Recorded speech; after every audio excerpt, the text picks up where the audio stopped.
Ya, pantay ya, pantay ya. Oke.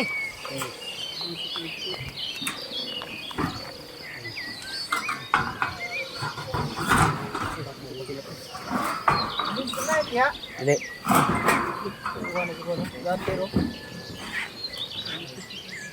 So yan mga idol, so magandang hapon mga idol sa lahat. So ating tips tayo dito mga idol, papakita natin yung step by step natin kung paano natin ikakabit yung steel deck natin. So first na step natin mga idol ay ganito. So unang-una, so bali yung yupi niya, kagaya nito yung parang patungan niya is talagang dito siya ilalagay sa gilid. Yan ang pinakaunang paglatag mga idol or paglagay. Tapos pagdating dito mga idol, kasi yung steel deck na nabili namin mga idol mga kababayan ay mataas siya dito. Yan o, pakita. Ayan, hindi magkasya yung ano natin. Yung lagay natin mga ano, mataas yung ano niya sa gilid. Mataas yung nakaangat yung ano niya, parang yupi. So yung ginagawa namin mga idol is ganito. Tinatabasan namin o pinutol namin yung kunti yung gilid o pakikita mo dito. So ganito mga idol, yan yung gagawin natin. So tabasin natin dito sa gilid para tumama yung ano natin, yung parang yupi niya. So ganyan siya mga idol. O ganyan siya, punta dito.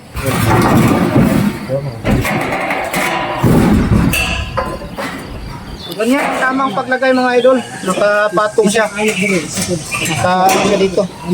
Gilid. Tapos, pagdating dito sa dulo mga idol, papakita natin. Ika dito.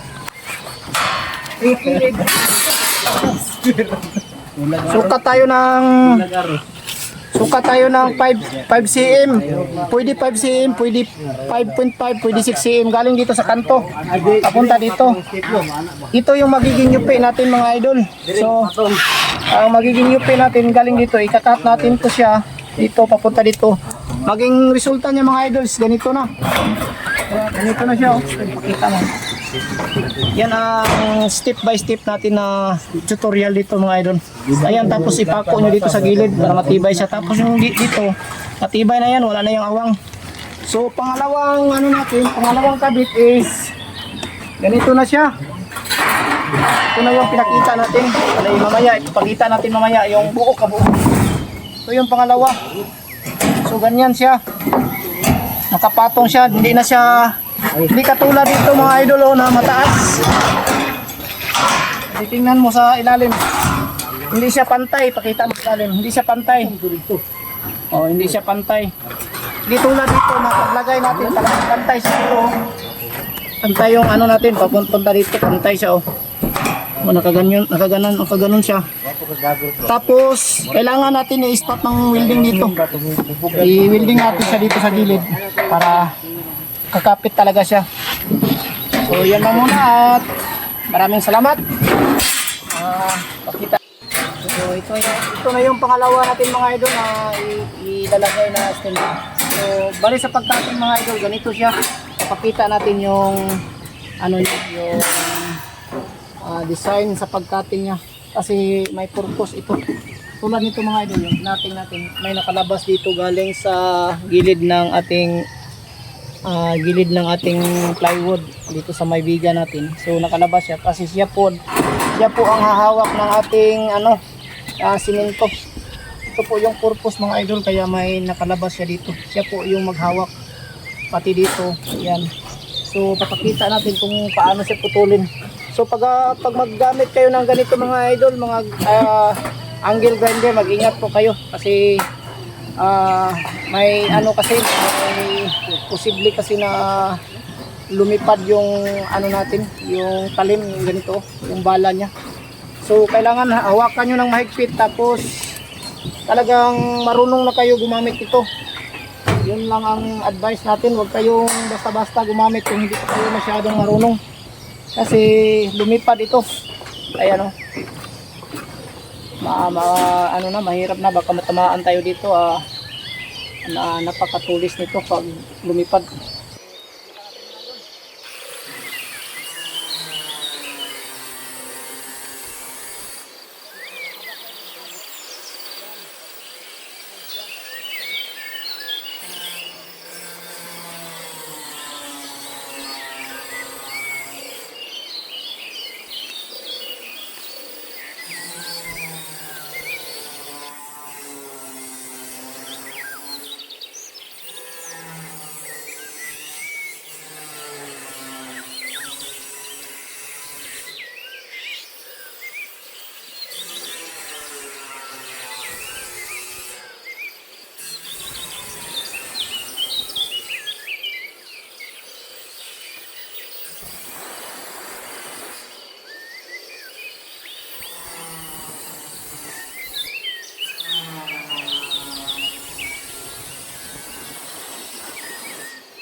Ito po yung mga idol, ipakita dito yung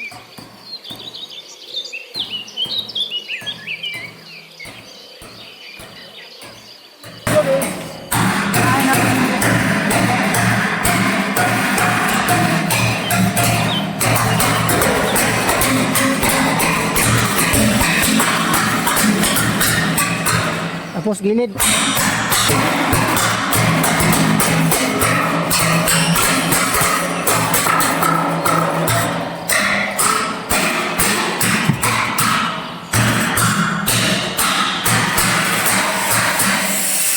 Ayun, ayun.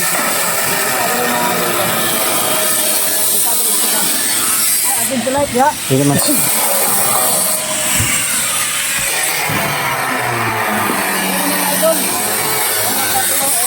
Nakasarado na yung gilid oh. Ayan. So ito po yung hahawak ng siminto. Dito siya kakapit para hindi siya tumaob. Ayan. So yan po ang mga tutorial natin ngayon. So sana po ay nakatulong ang mga video natin sa inyo, mga idol. Ito na yung sa ilalim mga ipakita dito. So yan po mga idol oh. Pakita natin. So balikan yan po siya. Yung pangalawa niya galing sa simula oh. Yan. So yung dulo may nakaganit dyan, ganyan siya. So papunta dito. So bali pangalawa na to. Pangalawa. So pangalawa niya dito. So yung sa kabila ayun ang sa ilalim. So paglagay nyo butang. So ganyan yan Adre oh, kana. Ganyan mga idol. So yan po yung pangalawang step na ano natin sa pangalawang lapag. o sa bali pangalawang lagay natin para makita nyo. So ganyan na mga idol. Paano yung paglagay ano lang kapareho lang lahat. Paglalagay nyo dapat nakatagpi lang siya. Maraming salamat po mga idol sa inyong panonood palagi. So yan, kaunti na lang po at malapit na tayong matapos. Yan, malapit na po matapos. Yan. So baka ngayon konti na matira. Mag-wielding na tayo dito sa mga gilid-gilid para maging matibay ito mga idol. I-wielding natin siya. So yan. Wielding natin dito. So kaunti na lang talaga. Ayan o. Pagkabit na tayo. So yun po yung mga tutorial natin. Titingnan natin yung ilalim para makita na kumaya. So ganyan lang. Ayan mga idol. Ito na po yung pangatlo na ikinabit natin. Step by step to mga idol yung tinuturo natin dito mga idol na paglalagay. So sa pangatlong lang idol ganito pa rin. Ayan o. So may ano siya sa gilid sa ano. Yan. Pakita natin yan o. So ganyan lang palagi mga idol. Kailangan ito nasa taas yan. At saka yung isa nakataob sa ilalim yan. Para maipatong natin ng maayos. Tungkol rin dito. Yan o. Pangalawa. Ito yung pangalawa. Bastaran nyo. Tira gamay. Okay. Ikuan ako ng bakal. Ika yung bakal. Baka na yun. Nakumpot na siya din. Ano yung bakal gamay?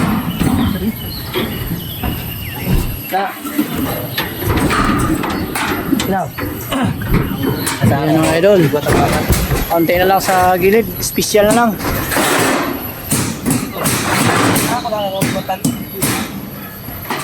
Water ko ng bakal.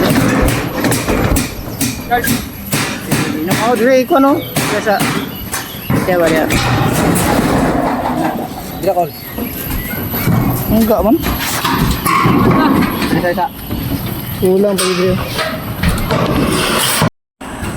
Up mga idol, yan, magandang hapon. So yan, natapos na natin maglagay dito mga idol sa bandang gilid. So, no? Yung special niya mga idol is maliit lang. Kita mo, kita part. So ganun pa rin mga idol yung ano natin paglagay ha. Ayan o. Yung sa paglagay natin dito mga idol, ayan ganun pa rin. Ayan o. So ganyan, nakapatong pa rin yung isa. So yan o. Pag i-ano natin sa ilalim, yan. Pag ipatong o, yan.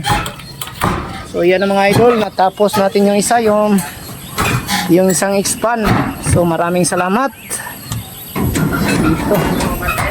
So yung iba dito mga idol is mama dito sa may beam. Yan. Makikita nyo dito. Ayun, nakataas pa rin siya dito. So kung ganitong ano mga idol, kung ganito siya dito tatama yung taas sa may beam, lagyan nyo ng kahoy yung gilid. Lagyan natin ng kahoy. Yan. Yan po yung mga discarding natin mga idol. So sana po ay nakapagbigay tayo ng konting tips sa ating mga video ngayon tungkol sa pagkabit ng ating mga steel deck mga idol. So yan, at kung hindi kayo nakapanood or hindi kayo nakontento sa pinapanood nyo ay pwede kayong mag-comment dito. Ay, so, ito po yung mga idol isang araw namin kinabit. Ayan, isang araw. Ayan. So yan na lang, bukas ay magkakabit na tayo ng mga kabilya. Ayan mga idol, mag-welding tayo tapos magkabit tayo ng mga kabilya. Ayan, so kaunti na lang, yan na lang banda sa CR. Yan mga idol. Palapawa, di ba? Tanaw, sukata daw dito, sukata o pariha ba? Sukata sa daan para ang special pariha ra. Ayan, so sinusukat para pantay yung ating special.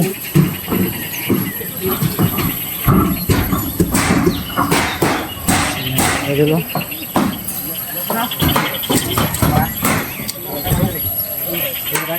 Hindi lang mga idol. Matapos na natin ang pagkabit ng ating steel deck. Maraming salamat mga idol sa panonood nyo. Sana po ay hindi kayo magsawang manood sa ating mga video mga idol. I love you sa inyong lahat. Maraming salamat palagi. Yung masasabi ko sa inyo na maraming salamat talaga sa kabutihan na binigay nyo sa akin. Kabutihang puso na walang kapal. Ayan. So si Ider po ay ano naman po yan, si Pibiting Panay ay marunong na rin naman niya.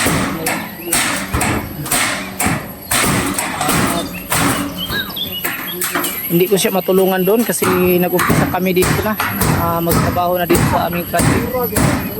So kung may bakante tayong araw mga idol ay pwede tayong makatulong doon. Wala problema sa akin kasi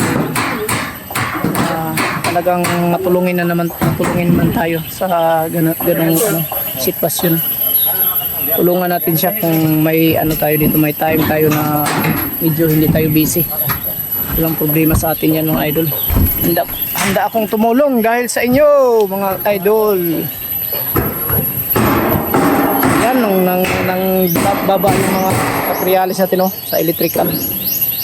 Kapakita natin yan sa pagkabit natin. Pati yung plumbing natin mga idol. Kita natin kung paano ikabit. Tabangis sa ninyo diha red. Gamay naman lang na kay ani naman mag-welding dali rin may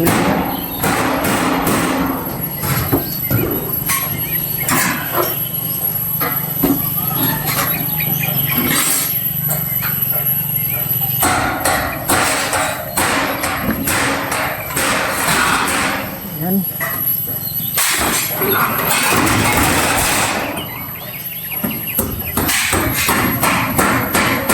Ito sa lahat.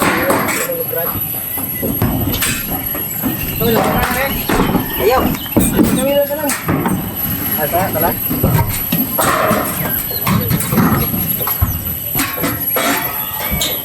Dito.